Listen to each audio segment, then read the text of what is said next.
The man was trembling all over. He pried open a bullet with a knife, then poured the gunpowder onto a wooden board. He grabbed some dry branches nearby, broke them into small sticks, and placed them beside the powder. He opened another bullet, aimed the primer at the pile of powder, and picked up the knife from the ground, trying to strike the primer to ignite it. But because of the cold, his hands kept shaking, making it hard to hit the target. So he used a wooden stick to lift the primer, pressed the knife tip right on it, then hit the knife handle with a stone, successfully lighting the fire. Worried the flame might go out, he kept blowing on it. So once the fire became stable, he quickly took off his soaked jacket. The gunshot wound on his left arm was unbearable.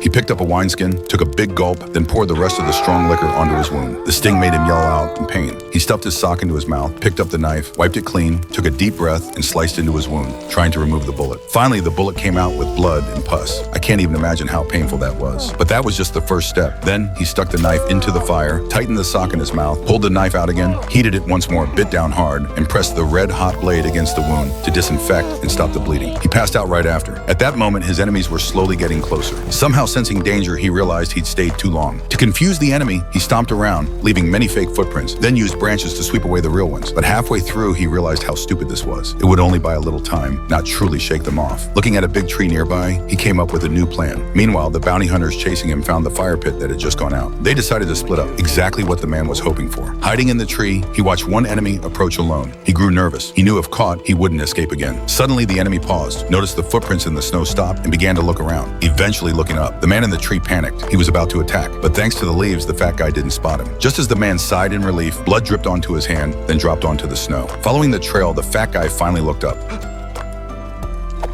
The man killed the enemy, but in his excitement, he lost his balance and fell from the tree. Luckily, he landed on the fat guy, so he didn't get badly hurt. He quickly grabbed the guy's weapon and coat. He had to deal with the body fast. He could feel the others were getting close, and he was right. Hearing the noise, the rest of the bounty hunters soon arrived under the tree. When they gathered, they were all stunned by what they saw. The body's belly had been cut open, and the guts were everywhere. Turns out, to warm up his frozen hands, the man gutted the fat guy. By now, he had made it out of the forest.